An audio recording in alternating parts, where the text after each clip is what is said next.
What's this uncommon plant growing in my balcony garden? Do you think this is cactus? No, it is a wonder plant. In Tamil Nadu, it is commonly called as Pirandai. In Hindi, it is called Hadjod or bone setter. In Sanskrit, it is called Asti Bhanga, which translates as broken bone. Why do you think our ancestors gave this name to this plant? Answers to this and much more is what you will discover in this video. So, keep watching until the end because by then you would definitely want to know how to grow this plant in your garden.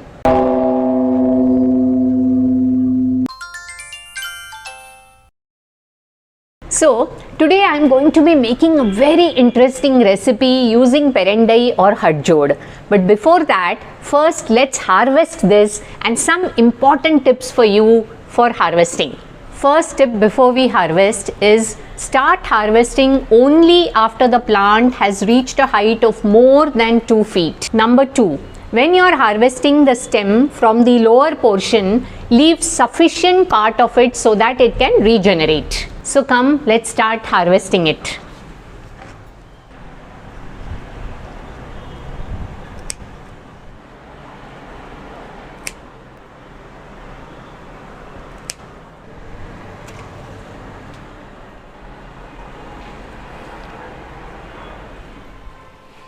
Now let's start. By the way, this is called wild grapes in English. This is a cousin of the grapes that we eat. Grapes and Pirandai belong to the same family, Vitaceae. The other English names are adamant creeper and winged treebine. The scientific name is Cissus quadrangularis. Quadrangularis indicates the four-sided edge. Hadjod is a perennial plant probably native to India or Sri Lanka. It is also grown in Africa, Arabia and Southeast Asia. Before we get down to use Pirandai, let us see why we should use Hadjod regularly. There are many traditional claims about the health benefits of Hadjod, but I am going to be sharing only those that are validated by scientific research. Hadjod is found to be very high in calcium, phosphorus and some steroidal substances. Besides, they are also rich in antioxidants like flavonoids, carotenoids and vitamin C. Vitamin A is also present. Now, here is what is interesting about how these nutrients in Hadjod transform to its health benefits. The steroidal substances found in Hadjod have been shown to significantly influence the rate of fracture healing. The high calcium present also supports bone formation but is actually useful only if it is absorbed. Curiously, certain amino acids such as lysine help in absorption of calcium. Studies show that the fracture healing time was actually reduced by 40 to 50%. The second biggest health impact, healing ulcers.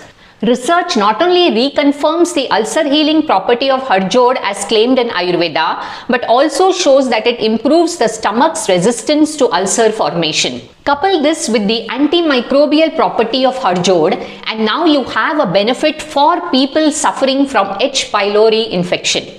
That is not all. Hadjod is also found to have a capability to reduce pain and inflammation, heals piles, possesses intestinal worm-killing ability, can be a tonic for the heart. Other potential benefits include it being an anti-diabetic, reduces body fat and even protects the liver. Quite a handful, right? If you want to know more about this research, the links of the research papers are given in the description box. So, what am I going to make with Pirandai today? I am going to make a Hadjod chutney, which in Tamil is also called as Pirandai Thogayal. But first, let's clean and process this. So here let's start to process this. The tender parts we can just pluck it and I'll keep this separately. The leaves which are tender can also be harvested and the slightly mature portion we'll separate it. See? The dry yellow leaves can be discarded. This kind of a portion which is mature can be retained for planting back into the soil. Let me just wash this first. So here I've washed the Pirandai, so the tender ones can just directly be sorted out. Now these ones you can just kind of trim the edges, you know, like this. Trim or flatten the edges like this. Remove this part. So the more mature ones we'll have to kind of peel it. Just peel off the skin. And in case it's really mature and hard, then you really need to kind of peel off this entire portion like this. Are you wondering how safe is it to consume Hadjod? Honestly, I too had this question and I looked up some scientific papers relating to toxicity studies and surprisingly found 2 such studies. Both these studies were done on a group of rats which were fed with varying amounts of dried Pirandai powder continuously for over 3 months. At the end of 3 months, there were absolutely no side effects seen even with large amounts of Pirandai powder. If you would like to know about these studies in detail, the research paper links are given in the description box. Of course, I am not suggesting that you should be having Hadjod in large quantities, but I am only trying to say that this is absolutely safe to use. But if you are having allergy related issues with vegetables like colocasia or yam, especially while chopping, there's kind of itchiness, the same precautions need to be taken while we are handling Pirandai. So here are the ingredients to make our Pirandai Thogayal or Hadjod chutney. After cleaning, this quantity is about 150 grams of Pirandai, 3 tablespoons of sesame oil, 1 tablespoon of urad dal, 1 tablespoon of moong dal, half a teaspoon of peppercorns, 1 gooseberry sized ball of tamarind which takes away the itchiness, a small piece of hing or asafoetida, salt to taste, half a cup of fresh grated coconut and 1 teaspoon of jaggery powder. Now jaggery, coconut and salt we'll add during grinding, the rest of it we'll saute it. I have specifically used pepper because this Thogayal is generally made in Tamil Brahmin homes during Shraddham, and for Shraddham preparation red chili or green chilies are not used and pepper is used. So I've taken an iron kadhai. Let me heat the kadhai. The kadhai is heated, so I'm adding the sesame oil first. Let the oil get heated. Reduce the flame, adding the urad dal, adding the moong dal. Saute this.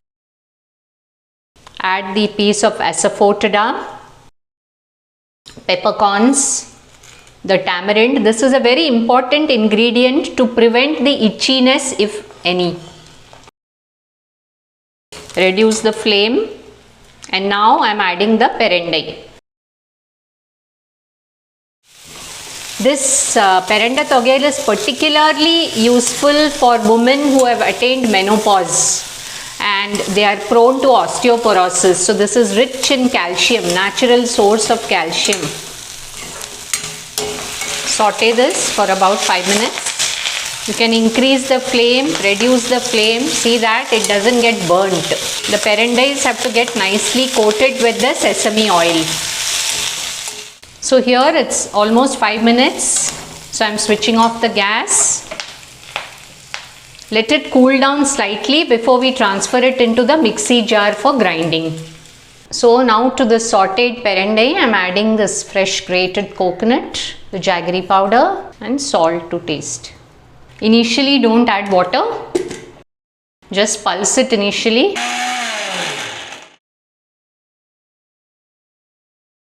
Give it a mix. All the pulses and the pepper has to grind well. Now you can add a little water. That's it.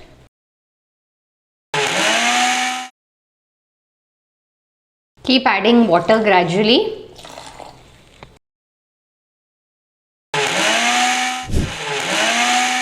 So here our Pirandai Thogayal is ready. So here my Pirandai Thogayal is ready. You can have it mixed with hot rice and ghee, or even vegans can replace it with sesame oil. Or you can have it with chapati, dosa, idli. If you want to look for other recipes, just type Pirandai and you will find umpteen recipes. It is commonly used in making of dosas, rasam, dry chutney powder, and even in papad making. Remember, make your bones stronger by having Pirandai as frequently as possible. Having seen the wonderful health benefits that Pirandai or Hadjod offers, especially in terms of our bone health, are you wondering where to source this from? Isn't it easier to grow it in our own homes? Let's mull over it. So, how to grow Pirandai or Hadjod? Of course, you may have noticed, since it's growing in my small balcony garden, it is very easy to grow this. All you need is a mature portion of the plant like this one. So, choose a shoot which has at least 3 to 4 nodes. So, 1, 2, 3, 4. And nodes are these places from where the shoot, the leaves or the root comes. So while planting, it's very important to insert at least one node into the soil.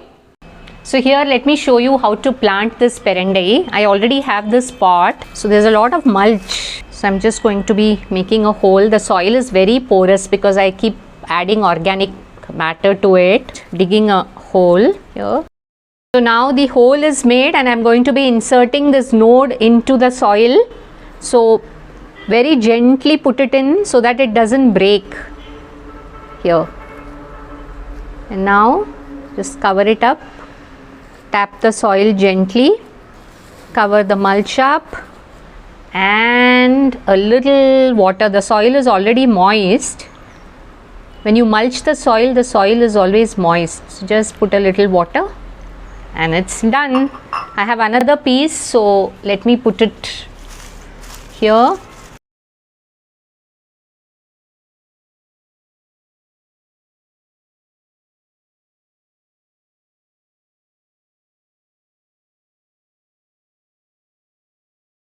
And one needs to just maintain moisture. The soil should not be like dripping with water.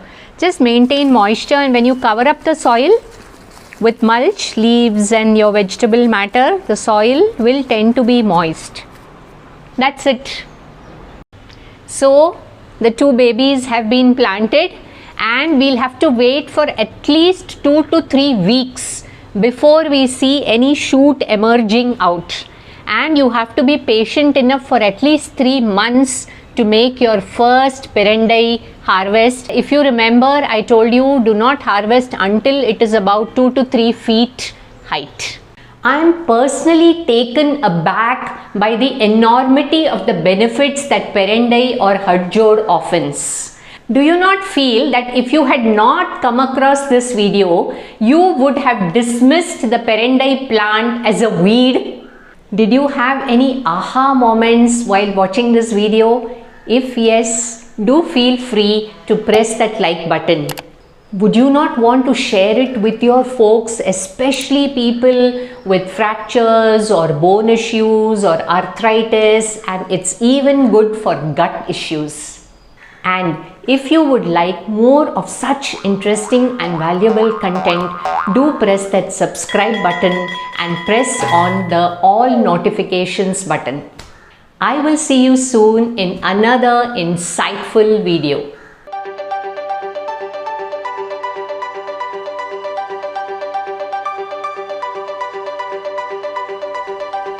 Hey, have you subscribed to Munch and Mull? Do click on the subscribe button and press the bell icon to receive notifications of my newest videos uploaded every Saturday.